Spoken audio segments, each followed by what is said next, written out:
Hi, I'm Dr. Vaishali HR, Consultant Obstetrician and Gynecologist at Birthright by Rainbow Hospitals, Hebbal Unit, Bangalore. I'm discussing about breastfeeding after a normal delivery. Breastfeeding is an important part of the journey of motherhood.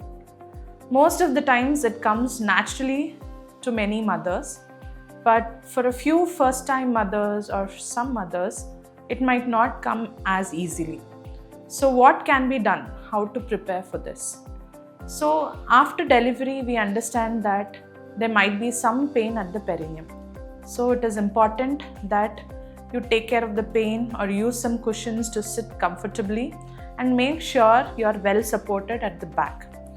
And what all things should the mother do to keep herself and make the breastfeeding journey more successful? It is important that the mother hydrates herself well. Drink at least 3 liters of water.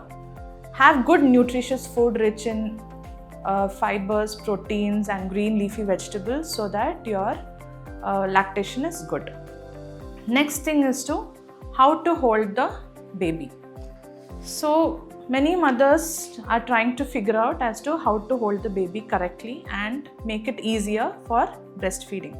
So this is called as a cradle hold, where at the elbow you support the baby's neck and the hand supports the buttocks of the baby.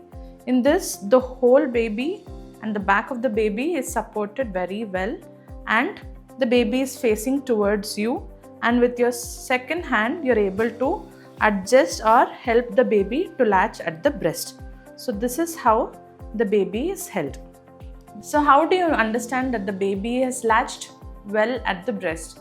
So you have to make sure that the nipple and the area around it, called as the areola, that's the black area around the nipples.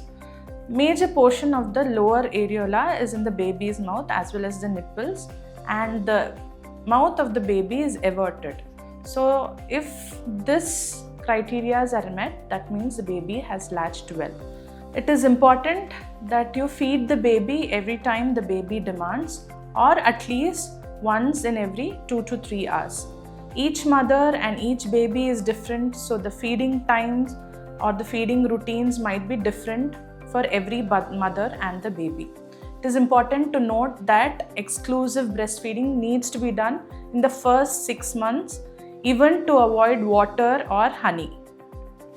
Nighttime feeding is also very, very important, and you might know that the babies cry a lot during the night hours, and this is for a very good reason, because nighttime feeding increases the prolactin hormone, which in turn will increase your lactation and makes your breastfeeding journey more smoother.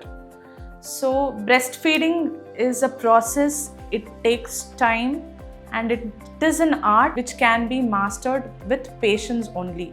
You might not be able to successfully breastfeed on the very first day, but with patience and time, this can be done successfully. If you're having any difficulties, you can definitely contact your obstetrician or your lactational consultant. So it is very important to understand this. Before your delivery, you take birthing classes or lactational counseling.